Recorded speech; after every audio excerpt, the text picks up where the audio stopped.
Hello guys, welcome back to my another video. তো এইটা হলো চাকরি সার্কুলার, বাংলাদেশ রপ্তানি প্রক্রিয়াকরণ এলাকা কর্তৃপক্ষ এর নিয়োগ বিজ্ঞপ্তি 2024 চাকরি বিজ্ঞপ্তি। এই যে আপনার এইখানে এইটা হলো আপনার ওদের ওয়েবসাইটের লিঙ্ক। এইখানে ঢুকে আপনি ওদের সার্কুলার দেখতে পারবেন। এই কিছুদিন আগেই সার্কুলারটা প্রকাশ হয়েছে, তো এই সম্পর্কে বিস্তারিত জানার চেষ্টা করব। প্রতিষ্ঠানের নাম বাংলাদেশ রপ্তানি প্রক্রিয়াকরণ এলাকা কর্তৃপক্ষ, বেবজা। নিয়োগ প্রকাশের তারিখ 4 জুন।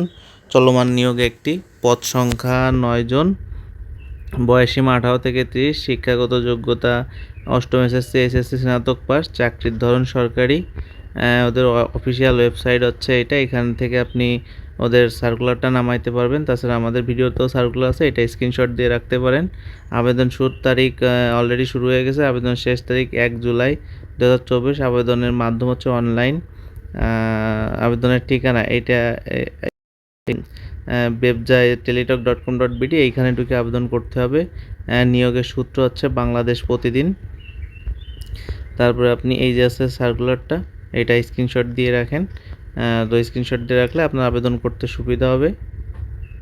এখানে পদ হচ্ছে কী কী পদের লোক নেবে সেইটা আমরা আলাদা করে লিখে রাখছি। পদের নাম হচ্ছে প্রভাষক। এখানে পরিসংখ্যান কলেজ শাখা, পদ সংখ্যা 1 জন, মাসিক বেতন নবম গ্রেড ও অন্যান্য সুযোগ সুবিধা পাওয়া যাবে। পদের নাম সহকারী শিক্ষক মাধ্যমিক শাখা আইটিসি ও 2 জন, ইংরেজি 3 জন, বাংলা 1 জন, শিল্প সংস্কৃতি নৃত্য 1 জন, জীবন ও জীবিকা মার্কেটিংয়ে 1 জন। পদ সংখ্যা মোট 8টি।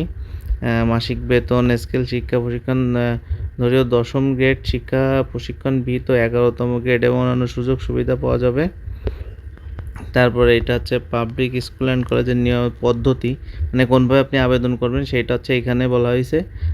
আপনি যদি বেবজা পাবলিক স্কুল অ্যান্ড কলেজের নিয়োগ বিজ্ঞপ্তিতে আবেদন করার জন্য একজন যোগ্য প্রার্থী হন, তাহলে আপনি আবেদন ফর্মে দরখাস্ত আগামী 30/4/2024 তারিখের মধ্যে ডাকযোগে মেডিকেল অফিসার চট্টগ্রাম ইপিজেড হাসপাতাল দক্ষিণ হালিশহর চট্টগ্রাম ইপিজেড বরাবরে পৌঁছাইতে হবে।